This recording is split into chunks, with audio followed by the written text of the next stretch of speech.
hello everyone welcome back to my channel नमस्कार मैं चायनिका आपनालोक सकलोके बहुत दिনৰ মূৰত স্বাগতম জনাইছো মোৰ চেনেললৈ সো আজি বহুত দিনৰ মূৰত এটা ৰেচিপি আপোনালোকৰ আগলৈ আগবঢ়াইছো আৰু সেই ৰেচিপিটো বেলেগ একো নহয় হেতু হৈছে লোকেল চিকেন উইথ সেসেমে সিডস বা আমি ক'ব পাৰো তিলৰ হৈতে লোকেল মুৰ্গী চাওচোন আহক কেনেকৈ বনাইছো ফাৰ্ষ্টতে এটা কেৰাহী গৰম হ'ব দিছো কেৰাহীটো গৰম হোৱাত আমি প্ৰথমতে তিলখিনি ভাজি লম তিল মই সৰু বাটি এটাত এবাটি লৈছো আৰু আধা মুঠি লৈছো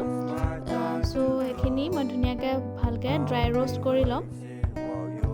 আৰু এখিনি ড্ৰাই रोस्ट হৈ যোৱাৰ পিছত এখিনি সব মিক্সি এটাত মই ধুনিয়াকৈ ফাইন পেষ্ট বনাই লম তিনটা নহৰু আৰু এটা জলকীয়া হৈতে এইখিনি সব ধুনিয়াকৈ পেষ্ট বনাই ললো মই ইয়াত অকমান পানী দি লৈছো আৰু বাকি কি লাগে চাওয়া হক তেজপাত লৈছো 3 খিলা জলকীয়া 4টা আদা এটুকুৰা আৰু নহৰু ইমানখিনি লৈছো চাওক মই দুটামান নহৰু লৈছো আৰু দুটা পিয়াজ লৈছো সৰু সৰুকে কাটি আপোনালোকে ইচ্ছা কৰিলে আৰু বেছি দিব পাৰে আৰু লগত লাগিব জিৰা ধনিয়া গুৰি আৰু লাগিব মাংসৰ অবিহনে আমি লোকেল তিল দিয়া চিকেন কেনেকৈ বনাম মই লোকেল মুৰ্গী লৈছো আৰু কেৰাহীখন আকৌ অলপ গৰম হ'ব দিছো গৰম হোৱাত মিঠাতেল অলপ দি মই আলু কেটুকুৰামান ভাজি লৈছো যিহেতু অসমীয়া মানুহৰ মাংস উইদাউট আলু কেতিয়াও হ'বই নোৱাৰে হয় না নহয় কওকচোন সো আলুখিনি মই অলপমান হালধি আৰু নিমখ দি ভাজি লৈছো সেইখিনি ভাজি থকালৈকে মই এটা কাম কৰি ললো আৰু হেতু হৈছে নহৰু আদাখিনি থেতেলিয়াই লৈছো আৰু এই খুন্দনাটোতে মই ধুনিয়াকৈ অলপ থেতেলিয়াই লৈছো যেহেতু মাংসত ঘৰুৱাভাৱে বনালে থেতেলিয়াই লোৱা নহৰু আদা হোৱাটো বেছি টেষ্টি হয় না নহয় চাওকচোন আৰু এই খুন্দনাটো কিন্তু লেট্ৰা নহয় দে এইটো একদম কেঁচা হালধি পিচি খুন্দনাৰ ৰং একদম হালধীয়া হৈ গ'ল আৰু তাৰ পিছত চাওচোন আমি আলুখিনি কি হ'ল আৰু আলুখিনি ইতিমধ্যে ভাজ খালে আৰু এইখিনি আমি ধুনিয়াকৈ কাঢ়ি লম তাৰপা একেখিনি তেলখিনি যেহেতু গৰমে হৈ আছিলে মই তেজপাত কিখিলা দি দিছো তেজপাত মই 4 খিলা দিছো দে 3 খিলা কৈছিলো আৰু তাত মই পিয়াজ আধা দিছো যিমানখিনি কাটি ৰাখিছিলো কেটুকুৰামান ৰাখি থৈছো আৰু লগত জলকীয়া আৰু নহৰু আদাও মই আধাই দিছো অলপ ৰাখি থৈছো পিছত মই আকৌ দিম সেইখিনি আৰু এইখিনি চাও অকমান ভাজি লৈছো ভাজি অকমান ভাজ খাওঁতে মই ইয়াত দি দিছো হালধি দেখিছেনে হালধি 1 চামুচ দিছো আৰু এইখিনি অকমান ভাজি লৈছো তাৰ পিছত মই ইয়াত দি দিম যোনখিনি জিৰা ধনিয়া গুৰি দেখাইছিলো তাৰ মই অলমোস্ট 1.5 চামুচ দিছো আৰু এইখিনিও অলপ সময় ধুনিয়াকৈ ভাজি লম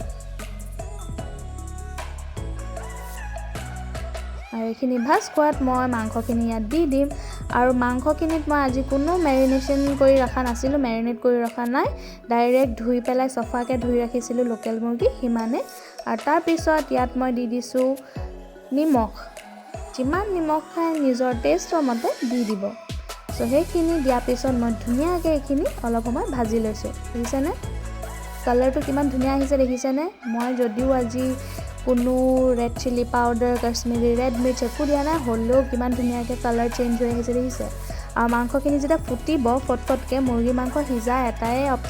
উপায় আছে যেতিয়া ফুটফুটকৈ ফুটে নিজে তেলটো বিৰিঙি আহি আৰু তেতিয়া গম পাব যে মুৰ্গী মাংস সিজি গ'ল আৰু তাৰ পিছত মই কেঁচা আদা নহৰুখিনি দি দিছো যোনখিনি ৰাখিছিলো আৰু তাৰ পিছত মই দি দিম আলু এইখিনি দি পেলাই মই অলপ সময় ভাজি ৰখাৰ পিছত যোনখিনি তিল মই পেষ্ট বনাই অলৰেডি ৰাখিছিলো তাত আৰু অলপ পানী মিক্স কৰি পেলাই ইয়াত দি দিম আৰু দিয়াৰ পিছত এই মিক্সিটোত অলৰেডি অকমান লাগি আছিলে দেখিছেনে ইমানকণ লাগি আছে আৰু সেইখিনি মই পিছত পানী মিক্স কৰি দিম কিন্তু তাতকৈ আগত মই এইখিনি অকমান সময় এনেকৈ ভাজি ল'ম গোটেইখিনি যাতে লেটপেটকৈ লাগি ধৰে আৰু সেইকাৰণে অলপ সময় এনেকৈ মিক্স কৰি পেলাই অকমান মই ঢাকিও ৰাখিম তাৰ পিছতে মই পানী ইউজ কৰিম